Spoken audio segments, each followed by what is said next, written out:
pero para que presten atención a las declaraciones del gobernador Omar Perotti que realizó esta mañana en Rosario. Falta presencia, que no ve patrulleros, no inventa cosas, es real. No solamente porque tenemos un deterioro superior a 160 patrulleros, ¿no?, deteriorados que no están circulando. Tenemos otros que por decisiones judiciales están siendo custodias, lugares fijos asignados para custodia. Esto retrae a la posibilidad real de tener una presencia en la instancia preventiva, en la instancia de patrullaje.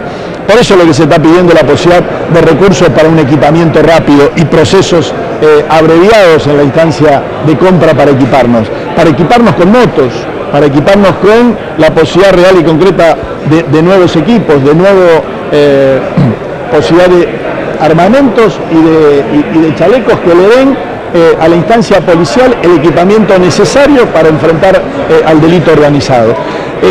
Esta situación deseamos se comprenda, porque claramente todo el mundo comprende que estamos muy mal.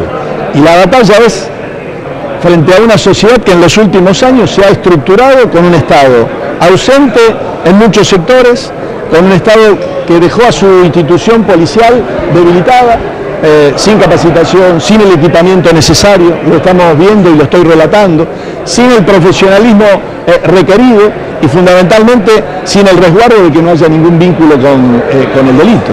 Eso, ¿qué tiene enfrente? ¿Qué tenemos como sociedad enfrente? Un delito que ha crecido, que se ha organizado, que tiene tecnología, que tiene armamento y que tiene poder económico. Frente a eso es donde tenemos que actuar y tenemos que enfrentarlo. No estamos solos en esto. Claramente el presidente de la Nación ha asumido un compromiso contundente aquí en Rosario y ratificado ante la Asamblea el 1 de marzo. Hay un compromiso no solamente de fuerzas federales en Santa Fe, hay un compromiso de una modificación en la estructura de la justicia federal que va a actuar aquí.